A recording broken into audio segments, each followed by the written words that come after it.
subida é pesada, pra descer fica maneira. Vou seguindo meu Jesus, enfrentando as barreiras. Quando chegar no Jordão, quero minha cruz inteira. Cantando eu vou. Muito bom dia a todos os nossos amados irmãos. Amanheceu mais um dia, mais um domingo, estamos juntos. Graças a Deus, domingo é um dia maravilhoso. Costumamos dizer assim porque de fato é maravilhoso. Não há nada de melhor, nada de diferente no dia de domingo. Mas para nós, os cristãos, sim, sempre significa algo mais, né? Algo mais. Nós lembramos, recordamos a ressurreição, relembramos aquele dia no Calvário que Ele fez por nós e nos alegra o fato dele ter ressuscitado. Ele morreu, mas não está morto. E domingo é sempre uma alegria. O cristão costuma, estar o dia todo no domingo. Não uma doutrina, claro que não. Mas o cristão, ele procura, ele sempre tem o domingo como um dia mais especial na presença de Deus. Graças a Deus por termos esta oportunidade. Louvamos ao Senhor. O hino que nós ouviremos nesta manhã maravilhosa, enquanto estamos aprontando para ir para a casa de Deus, para o templo adorar a Deus, nós temos um hino. Todos devem saber. Todos devem ir ao templo para saber. Saber o quê? Saber quem é Jesus. Amém. Para descobrir quem é Jesus. Então, o hino cantado pela igreja. Todos devem saber.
louvor que abençoa o corpo, a alma e o espírito, né? Nos traz uma bênção completa. É isso mesmo. Todos devem saber. Saber o quê? Já dissemos, né? Saber quem é Jesus. Falamos na sexta-feira sobre isso, né? Quem é Jesus? Zaqueu queria saber quem é Jesus. Zaqueu queria descobrir quem que era aquele homem que sempre havia uma multidão andando atrás dele. Uma multidão alegre, feliz, né? Sorridente. Zaqueu também queria aquilo. E nós também queremos saber quem é Jesus. E nós temos descobrido, temos entendido quem é Jesus já há muitos anos. Estamos dia a dia descobrindo. E dia a dia a gente lê a Bíblia, lê a palavra de Deus e aquilo vai se tornando novo, né? Porque a porção do dia é magnífica, é maravilhosa, aquilo nos abençoa sempre. Aqui no livro de São Mateus, capítulo 9, versículo 9 ao 13, nós podemos tirar uma lição, né? Podemos tirar algo disso aqui, de uma experiência de Jesus quando ele esteve aqui na Terra. Isso nos faz ajudar a descobrir um pouquinho mais quem é Jesus, quem foi Jesus, o que ele fez, por que ele veio. Estamos descobrindo. São Mateus capítulo 9, versículo 9. A vocação de Mateus. E Jesus, passando adiante dali, viu assentado na alfândega um homem chamado Mateus e disse: segue-me. E ele levantou-se e o seguiu. Esse é o destaque, esse é o versículo destaque. Nós vamos continuar lendo. Vamos voltar, né? Vamos voltar e ler sem interromper. E Jesus, passando adiante dali, viu assentado na alfândega um homem chamado Mateus e disse-lhe: segue-me.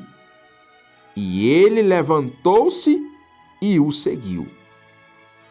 E aconteceu que, estando ele em casa, sentado à mesa, chegaram muitos publicanos e pecadores e sentaram-se juntamente com Jesus e seus discípulos. E os fariseus, vendo isso, disseram aos seus discípulos: por que come o vosso mestre com os publicanos e os pecadores? E Jesus, porém, ouvindo, disse-lhes: não necessitam de médico são os bons, mas sim os doentes. Ide, porém, aprendei o que significa: misericórdia quero e não sacrifício. Porque eu não vim a chamar os justos, mas os pecadores ao arrependimento. Amém. Que isto seja vivificado em nossos corações neste dia. Aqui no primeiro versículo, nós vimos alguém atendendo a um chamado, né? Jesus passando por ali, viu alguém assentado, um homem assentado, chamado Mateus, e disse: segue-me.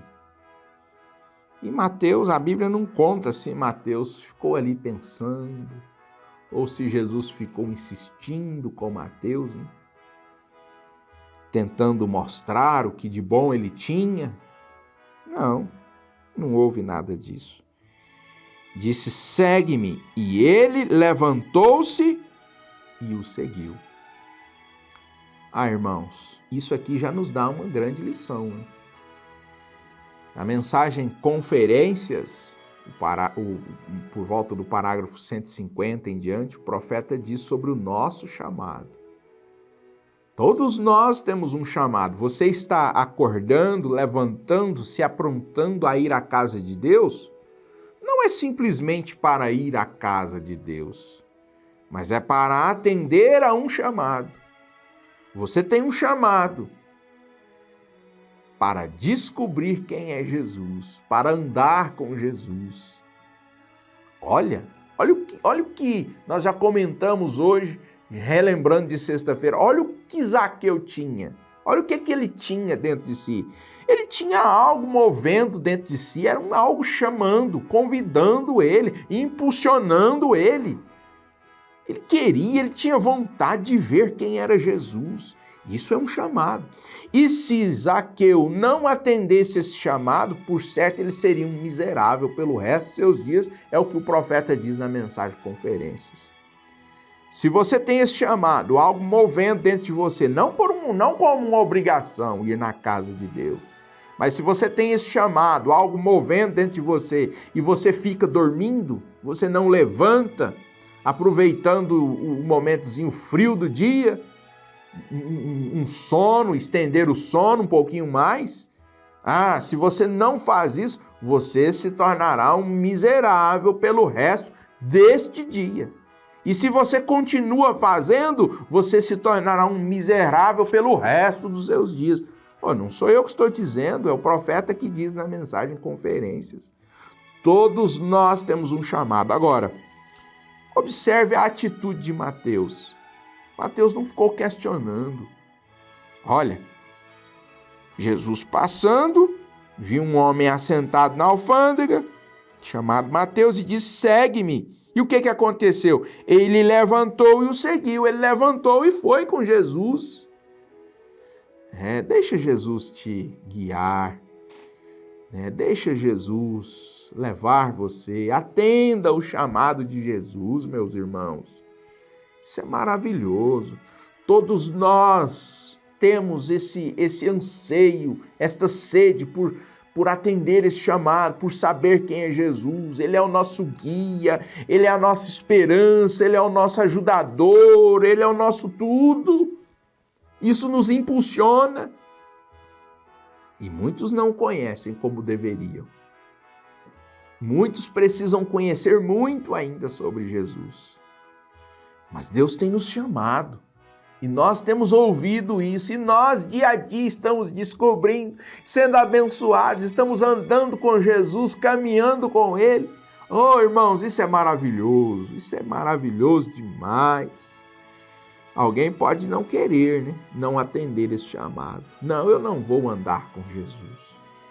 Não, eu não quero viver com Jesus. Agora, o que temos aprendido nesses últimos dias com o pastor desta igreja? Você pode até não viver sem ele. Você pode até não atender o chamado dele hoje, mas você nunca queira morrer sem ele. Isso você não pode. Morrer sem Jesus, isso não. Não queira nunca você morrer sem ele. Será terrível. Mas olha, eu simplesmente quero seguir Jesus. Mas olha, eu não quero apenas seguir Jesus. Vamos melhorar isso um pouquinho. Eu não quero apenas seguir Jesus. Sabe por quê? Porque, observe, vamos trazer isso para o natural. Um homem seguindo o outro. Eu posso ter uma situação de um surdo, um deficiente auditivo, seguindo um outro homem. Ele só tem visão. Só tem visão. Mas olha, uma coisa é eu seguir a Jesus, outra coisa é deixar Jesus me guiar, é ter sensibilidade para atender a Jesus em todos os quesitos da minha vida. Eu posso seguir, mas eu posso deixar ele me guiar também. Eu posso ouvir ele dizendo: olha, ali adiante nós vamos virar à esquerda. Eu preciso que você vá à direita. Eu preciso que você pare aqui um pouquinho. Irmãos, nós precisamos ter essa sensibilidade também. Não é simplesmente andar em uma única direção, naturalmente falando, mas sempre andando com Jesus e ouvindo Jesus, ouvindo o que Ele quer de nós, tendo esta sensibilidade. Para encerrar aqui na mensagem Redenção em Plenitude e Regozijo, No parágrafo 65, o profeta diz: ó, como Deus sabe fazer as coisas, ó, como Ele sabe nos guiar, ó, como Ele sabe nos conduzir. Se apenas seguirmos, ó, como Deus sabe fazer as coisas, se apenas seguirmos, se apenas atendermos esse chamado. Não tente dirigir a Deus. Enoque, né? Enoque andou com Deus, não foi Deus que andou com Enoque. Não tente dirigir Deus. Deixe Deus dirigir você, meu irmão. Está vendo? Somos nós que devemos ser dirigidos. Acho que é por isso que Deus nos comparou com ovelhas. Você já viu uma ovelha perdida? Ora, ela é a criatura mais desamparada do mundo. Ela não consegue achar seu caminho para lugar nenhum. Se nós não temos guia, irmão, nós vamos ficar de um lado para o outro, de um lado para o outro, porque somos ovelhas. Nós precisamos de guia, precisamos de pastor. Ela fica ali balindo até o lobo comê-la. Meu Deus! Ou ela morrer por ali. Ela não consegue achar seu caminho de volta. Mas que Deus me ajude a sempre manter nesse caminho, seguindo a Jesus. E assim é, quando um homem está perdido, ele fica completamente desamparado. Não há nada que se possa fazer. Deus, através da graça, tem que guiá-lo a Cristo. Jesus disse: ninguém pode vir a mim a não ser que o Pai o traga. E a todos que ele trouxer e vierem, eu os darei vida eterna. Que promessa, irmãos! A todos que seguirem a Jesus, a todos que ele trouxer, que ele colocar este chamado, este desejo, e todos que atenderem esse desejo, o que terão? Eu darei vida eterna. Que promessa! Deus, que Deus possa nos manter nesta promessa, que Deus possa nos ajudar a firmar nisto, a nos firmar neste caminho, na direção correta, seguindo a Jesus e ouvindo também a Jesus. Senhor Jesus, muito obrigado por mais esta manhã, por mais este domingo, Senhor. Continue conosco, nos ajude, abra os nossos ouvidos, abra os nossos olhos, tira o véu de carne, Senhor, para que nós possamos sempre estar seguindo ao Senhor e nunca desviar deste caminho. Obrigado, Senhor. Continue conosco. Leva em paz para o templo todos aqueles que estão se aprontando, ó Deus. Nós costumamos orar ao final do culto pedindo ao Senhor que os leve em paz para os lares. E agora nós oramos que o Senhor leve em paz para o templo, para a tua casa, todos aqueles que estão se aprontando para ir adorar ao Senhor. Que eles possam ir em segurança, em nome do Senhor Jesus Cristo. Amém. Deus vos abençoe. Até logo mais, até às 8 horas da manhã, pontualmente estaremos iniciando mais uma escola bíblica dominical com muitas bênçãos. Deus abençoe a todos. Deus deve saber.